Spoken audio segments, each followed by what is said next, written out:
اور یہ طائف کے اندر مسجد کی خوبصورت اذان آپ حضرات سن رہے ہیں۔ اللہ تمام عالم اسلام کے مسلمانوں کو یہاں کی سعادت کو نصیب فرمائے۔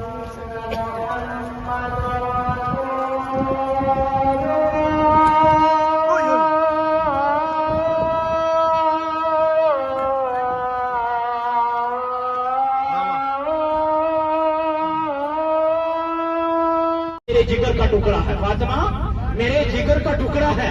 تو حسن اور حسین کے پاس جا رہے تھے تو رستے میں دیکھا، اپنے ان کے گھر کے باہر دیکھا تو حضرت فاطمہ سین کے اندر تندور کے ساتھ روٹیاں لگا رہی تھی، تندور کے ساتھ روٹیاں لگا رہی تھی، ابھی لگائی نہیں تھی، پیڑے بنا رہی تھی، چھوٹے چھوٹے پیڑے بنا رہی تھی۔ اللہ کے نبی نے جاتے جاتے بیٹی سے خیریت معلوم کی اور پھر ایک پیڑا اٹھایا، روٹی اپنے ہاتھوں کے ساتھ بنا کے تندور کے ساتھ لگا دی اور گھر چلے گئے اندر، بیٹوں کے ساتھ حسن اور حسین کے ساتھ جا کے کھیلنا شروع کر دیا۔ اور ایسے ہی بہت سارا وقت گزر گیا۔ حضرت فاطمہ نے اس کے بعد گھر کی سب کھانا پکایا، یعنی سب روٹیاں لگائی، لیکن جو اللہ کے نبی نے روٹی لگائی تھی وہ اسی حالت میں موجود ہے، اس کو آگ جلا نہیں رہی ہے۔ تو حضرت فاطمہ نے بعد میں آگ کو تیز نہیں کیا، کہا شاید آگ ٹھنڈی ہے، لیکن جب بالکل بے بس ہو گئی پھر باقی روٹیاں اٹھائی اور حضور کی بارگاہ میں چلی گئی، جا کے عرض کرتی ہے بابا جان آپ کے بعد میں نے گھر کی پوری روٹیاں پکائی ہیں اور تندور کے ساتھ لگا دی ہیں، میں نے جو روٹیاں پکائی وہ سب تیار ہو گئی، لیکن جو آپ نے روٹی لگائی وہ اسی حالت میں موجود ہے۔ اللہ کے نبی فرماتے ہیں فاطمہ بیٹے، جس چیز کے ساتھ ہمارے بابا کا ہاتھ لگ جائے نا وہ دنیا کی آگ یا جہنم کی آگ بھی نہیں اسے جلا سکتی۔ اللہ تو اس کو جہنم کی آگ بھی نہیں جلا سکتی۔ بیٹھ جائیں، اپنی اپنی کرسیوں پہ بیٹھ جائیں۔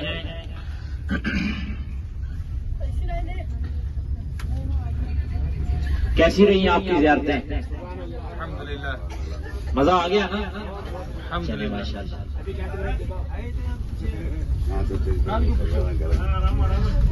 آج کے 50 سال کے بعد بھی آئیں گے نا تو ایسی زیارتیں کوئی نہیں کروائے گا، ٹھیک ہے؟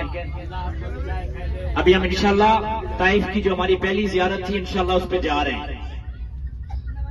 عبداللہ ابن عباس کا مقبرہ، ان کے نام کی مسجد انشاءاللہ جا کے دیکھیں گے اور مغرب کی نماز مسجد عبداللہ ابن عباس میں ادا کریں گے انشاءاللہ اللہ کے حکم سے۔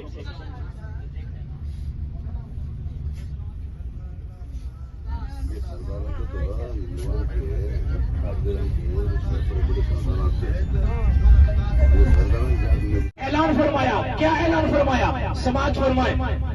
اعلان یہ فرمایا کہ مکے والوں اگر میں کہہ دوں کہ اس پہاڑ کے پیچھے سے ایک لشکر آ رہا ہے جو آپ کے اوپر حملہ آور ہوگا، حملہ کرے گا، کیا اس کو ماننے کے لیے تم تیار ہو؟ سب نے عرض کی کہ جو آپ کہتے ہیں سچ کہتے ہیں۔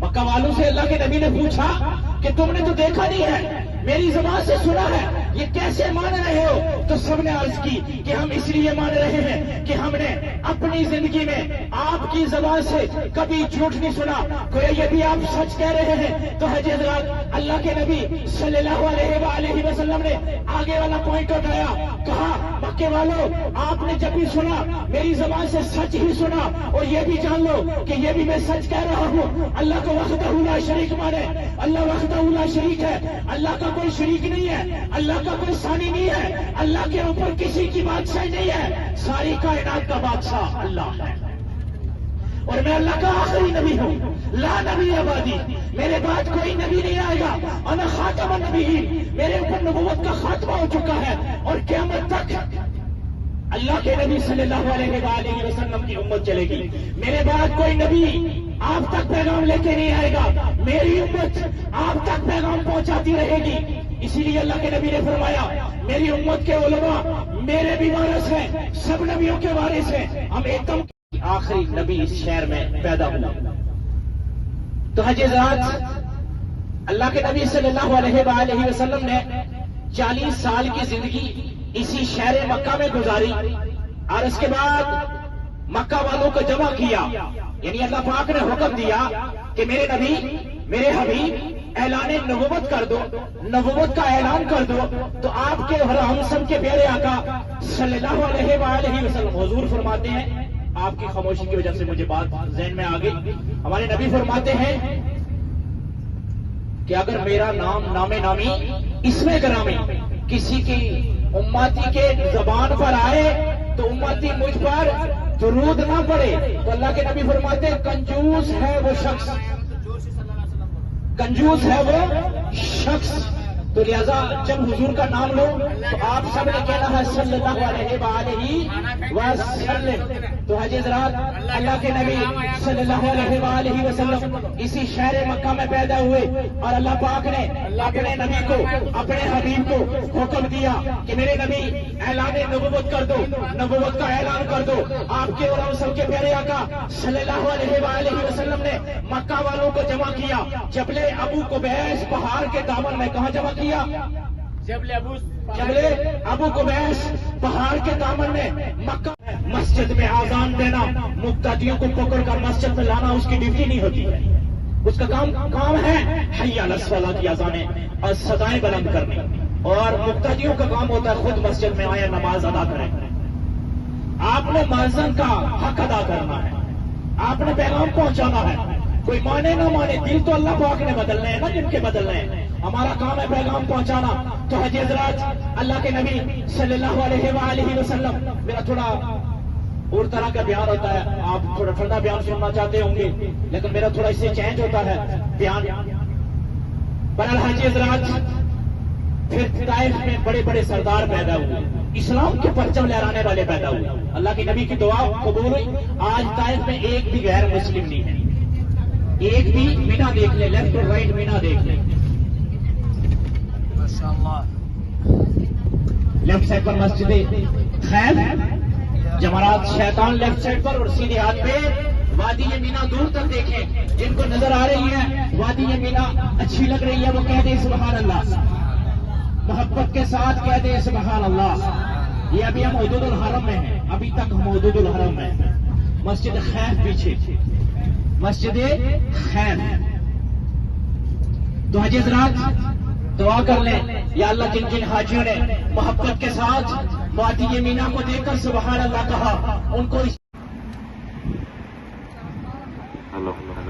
اچھا یہ میری بیک سائڈ پر مسجد رسول ہے، میری بیک سائڈ پہ اور آپ کی بالکل سامنے مسجد رسول ہے.